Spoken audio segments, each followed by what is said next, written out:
നമസ്കാരം. Raf talk ഫുട്ബോളിലേക്ക് എവർക്കും സ്വാഗതം. ബ്രസീൽ നാണം കെട്ട് പൊട്ടി പുറത്തായല്ലോ. അപ്പോൾ ആ കളിയിൽ ബ്രസീൽ താരങ്ങളുടെ പ്രകടനം എങ്ങനെ, ആരാണ് ബ്രസീലിനെ പിന്നിൽ നിന്ന് കുത്തിയത്, അല്ലെങ്കിൽ ബ്രസീലിൻ്റെ തോൽവിക്ക് കാരണമായത് ആരാണ്? നമ്മൾ ബ്രസീലിയൻ മാധ്യമങ്ങളുടെ വിലയിരുത്തൽ നോക്കുകയാണ്. ഓരോ താരങ്ങളെയും എടുത്ത് പരിശോധിക്കുന്നു, അവരുടെ പ്രകടനം, അതിനുള്ള മാർക്കിംഗ് ഒക്കെ. ഒന്ന് Alison Baker, goal keeper Alison Baker 2 ഗോളുകൾ വഴങ്ങി. ഹാലൻഡിന് 2 ഗോളുകൾ വഴങ്ങി എന്ന് പറഞ്ഞാൽ പോലും അദ്ദേഹം 2 എക്സലൻറ്റ് സേവുകൾ നടത്തിയിരുന്നു. 0-0 എന്ന രൂപത്തിൽ സ്കോറിലെ നിലനിർത്തിയത് അദ്ദേഹത്തിൻ്റെ സേവുകൾ കൊണ്ടൊക്കെയാണ്.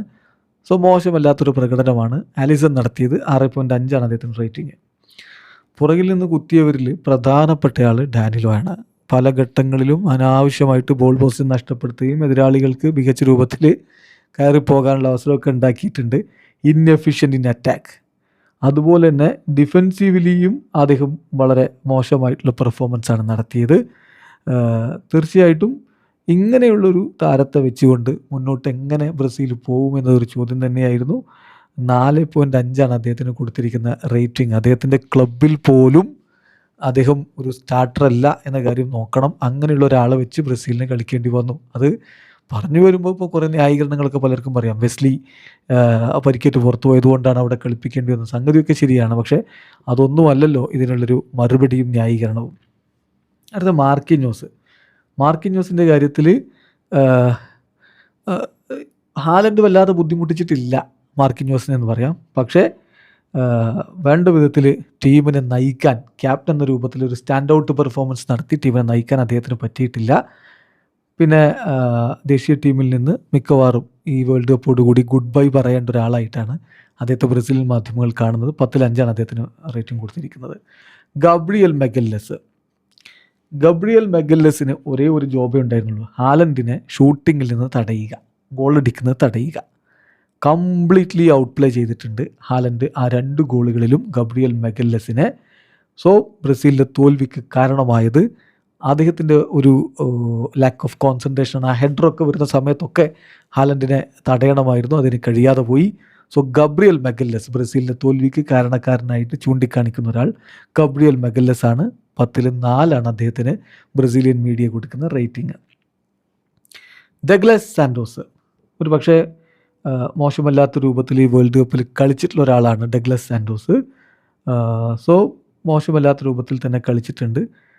അദ്ദേഹത്തിൻ്റെ പ്രായം കുറച്ചുകൂടി ചെറുതായിരുന്നെങ്കിൽ ഒരു പക്ഷേ അടുത്ത വേൾഡ് കപ്പ് സൈക്കിളിലേക്ക് അദ്ദേഹത്തെ ഉപയോഗപ്പെടുത്തിയേനെ എന്നുകൂടി ബ്രസീലിയൻ മാധ്യമങ്ങൾ നിരീക്ഷിക്കുന്നു. 10-6 അദ്ദേഹത്തിൻ്റെ റേറ്റിംഗ്. കാസമിറോ ശരിക്കും പറഞ്ഞാൽ ബ്രസീലിൻ്റെ പുറകോട്ട് പോക്കിൽ ഒരു കാരണക്കാരനായിട്ട് കാസമിറോയെയും കാണിക്കുന്നു. ഇത് ആഞ്ചലോട്ടി വരുന്നതിന് മുമ്പ്, കഴിഞ്ഞ വേൾഡ് കപ്പിന് ശേഷമുള്ള കാലഘട്ടത്തിൽ ആഞ്ചലോട്ടി വരുന്നവരെയുള്ള ഇറയിൽ കാസമിറോയെ അവർ ടീമിലേക്ക് എടുത്തിട്ടേയില്ല. പക്ഷേ കാസമിറോയെ ആഞ്ചലോട്ടി അദ്ദേഹവുമായിട്ടുള്ള ബന്ധമൊക്കെ പരിഗണിച്ചുകൊണ്ട് ഉപയോഗപ്പെടുത്തിയതാണ്. ഏതായാലും വേഴ്സ്റ്റ് പെർഫോമൻസാണ് അദ്ദേഹം കാഴ്ചവെച്ചതെന്നാണ് വിലയിരുത്തുന്നത്.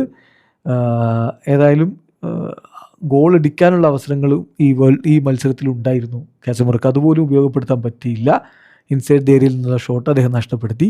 4.5 ബ്രസീലിൻ്റെ വീഴ്ചയ്ക്ക് കാരണക്കാരിൽ ഒരാളായിട്ട് കാസമിറോയെ കാണുന്നു. Bruno ഗുയിമാരസ് worst player. ഈ കളിയിലെ വേഴ്സ്റ്റ് പ്ലെയർ ബ്രൂണോ ഗുയിമാരസാണ്. ഇതുവരെ വേൾഡ് കപ്പിൽ നന്നായിട്ട് കളിച്ചിട്ടുള്ള ആളാണ് നോക്കണം. ബട്ട് അൺഫോർച്ചുനേറ്റ്ലി വിധി നിർണായകമായ ദിവസത്തിൽ അദ്ദേഹം ഏറ്റവും മോശം പ്രകടനം പുറത്തെടുത്തു. പെനാൽറ്റി മിസ് ചെയ്തു. അതിനുശേഷം അദ്ദേഹത്തിന് അതിൽ നിന്ന് ഒരിക്കൽ പോലും ഗെയിമിൽ റിക്കവർ ആവാനും പറ്റിയിട്ടില്ല. സോ 10-3 ഏറ്റവും മോശം പ്രകടനം നടത്തിയ കളിക്കാരനായിട്ട് ESPN ബ്രസീലൊക്കെ മുദ്ര കുത്തിയിരിക്കുന്നത് ബ്രൂണോ ഗുയിമാരസിനെയാണ്. ഗബ്രിയൽ മാർട്ടിനെല്ലി സ്റ്റാർട്ടിംഗ് ലൈനപ്പിലേക്ക് പുതിയതായിട്ട് എത്തിയതാണ്. ഏതായാലും മോശമല്ലാത്ത രൂപത്തിലുള്ള പെർഫോമൻസ് നടത്തി. വിനിക്ക് ഗോൾ അടിക്കാനുള്ള ഒരു അവസരം ഒരുക്കി കൊടുത്തു, പക്ഷേ വിനിക്കത് ക്യാപിറ്റലൈസ് ചെയ്യാൻ പറ്റിയില്ല. മോശമല്ലാത്ത പ്രകടനം തന്നെയാണ്. 10-5.5 അദ്ദേഹത്തിന് കൊടുക്കുന്നത്. റയാൻ്റെ കാര്യത്തിൽ അറ്റാക്കിങ്ങിലൊന്നും അത്രയധികം മികവ് അദ്ദേഹത്തിന് കാണിക്കാൻ പറ്റിയില്ല. ഒരു അർത്ഥത്തിൽ റൈറ്റ് ഫ്ലാങ്കിൽ അദ്ദേഹം ചില ഘട്ടങ്ങളിലൊക്കെ ഐസൊലേറ്റഡ് ആയി പോകുന്ന അവസ്ഥയുണ്ടായി.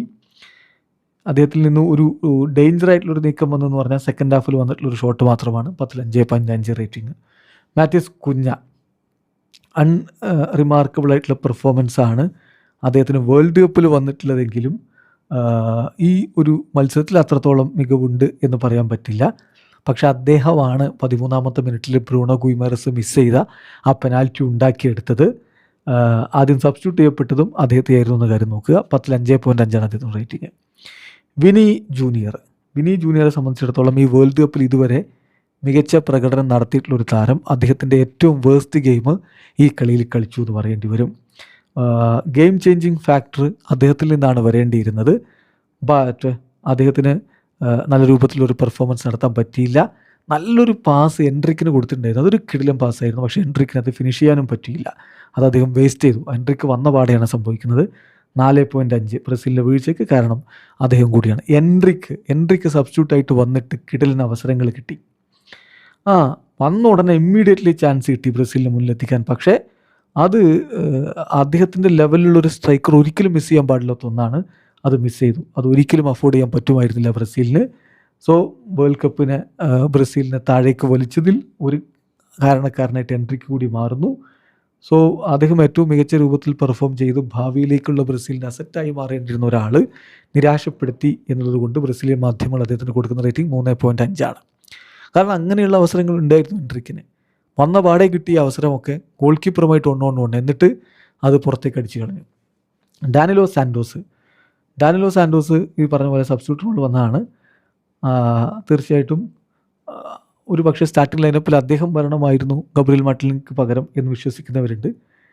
ഏതായാലും അദ്ദേഹത്തിന് പ്രധാനമായിട്ടും വന്നതിന് ശേഷം ഒന്നും ചെയ്യാനുണ്ടായിരുന്നില്ല.